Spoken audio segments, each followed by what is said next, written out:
Expected to begin in the murder trial of Justin Merritt. Good afternoon, I'm Barbara Gibbs. And I'm John Clark. Merritt is the man accused of killing a Raleigh man who was selling his SUV in the Village District. Michael Perchik is live at the Justice Center with today's courtroom developments. Michael?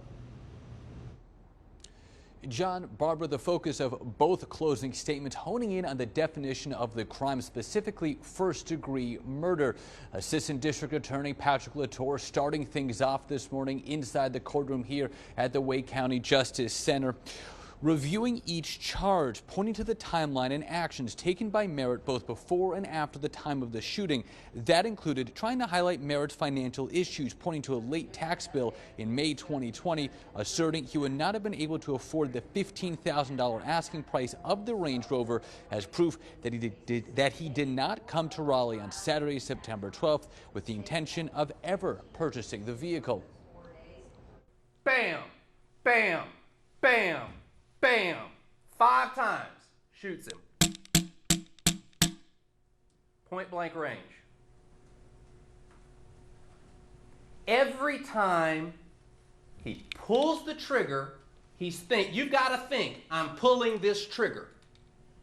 I know what happens when I pull the trigger of a gun at point blank range. Every time. Every single bullet is premeditation and deliberation.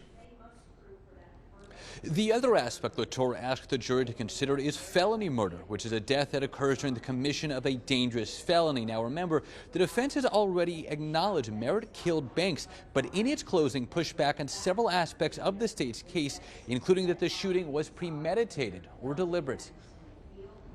Let's begin with the fact that Justin used his real name, his real phone number, and his real email address to communicate with Andy, and that matters. Earth would he have gotten away with this?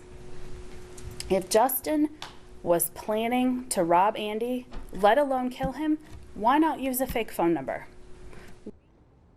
They also pointed to that meeting happening in the middle of a Saturday afternoon at the Village parking lot, a public area, both of which were at Banks's choosing, as further evidence that Merritt did not have some elaborate plan when he made his way from Virginia down to Raleigh to look at that Range Rover. Now, furthermore, they said the state didn't provide any witnesses who could speak to Merritt's finances, adding there was no sign that Merritt used Banks's credit cards, which were in that Range Rover. Instead, the defense finishing their closing saying that Merritt is guilty, but he's guilty of second-degree murder, arguing his actions were a sign of panic. Now, the defense did not call any witnesses to the stand, Merritt declining to testify. At one point following the defense's closing, the jury was taken out of the courtroom, Judge Shirley asking Merritt to confirm that he was okay with the defense's strategy, acknowledging that he should be found guilty of second-degree murder.